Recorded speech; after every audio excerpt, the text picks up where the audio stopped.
And I've agreed to do it. Here we go. To reactivate your Disney Plus and Hulu account.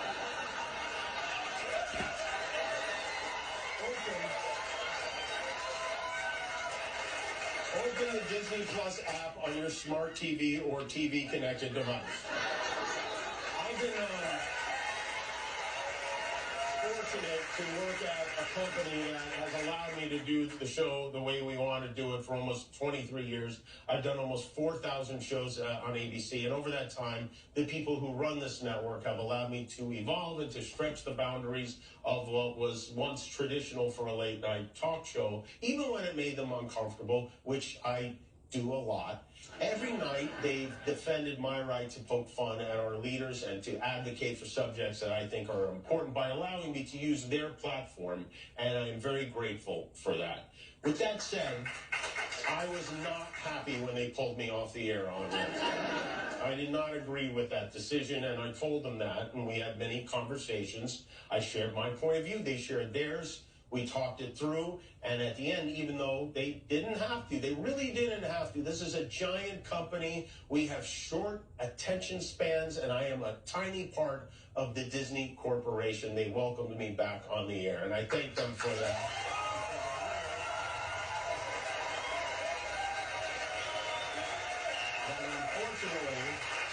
And I think unjustly, this puts them at risk. The President of the United States made it very clear he wants to see me and the hundreds of people who work here fired from our jobs. Our leader celebrates Americans losing their livelihoods because he can't take a joke.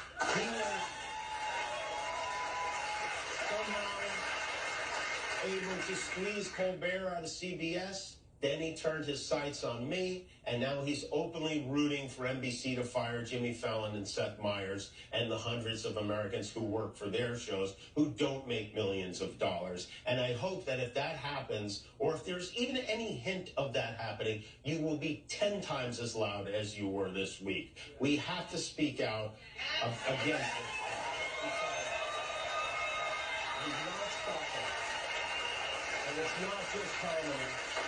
He's gunning for our journalists, too. He's suing them. He's bullying them. Over the weekend, his foxy friend Pete Hegseth announced a new policy that requires journalists with Pentagon press credentials to sign a pledge promising not to report information that hasn't been explicitly authorized for release. That includes unclassified information. They want to pick and choose what the news is.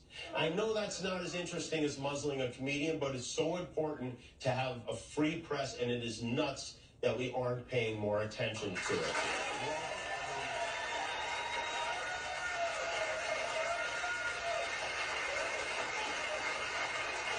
Walter Cronkite must be spinning in his grave right now. He's dead, right? Look, I never imagined I would be in a situation like this. I barely paid attention in school. But one thing I did learn from Lenny Bruce and George Carlin and Howard Stern is that a government threat to silence a comedian the president doesn't like is anti-American. That's anti-American. And I'm so glad we have some solidarity on that from the right and the left and from those in the middle like Joe Rogan. Maybe the silver lining from this is we found one thing we can agree on, and maybe we'll even find another one. Maybe we can get a little bit closer together. We do agree on a lot of things. We agree on keeping our children safe from guns, from reproductive rights, from women, social security, affordable health care, pediatric cancer research. These are all things that most Americans support. Let's stop letting these politicians tell us what they want and tell them what we want.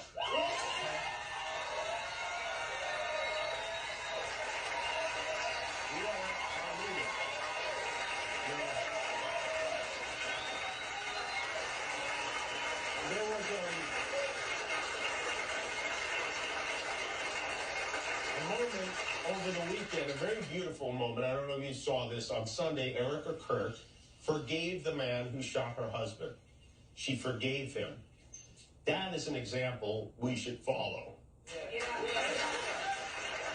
you believe in the teachings of Jesus, as I do, there it was.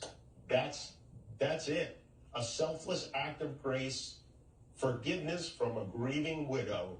It touched me deeply, and I hope it touches many.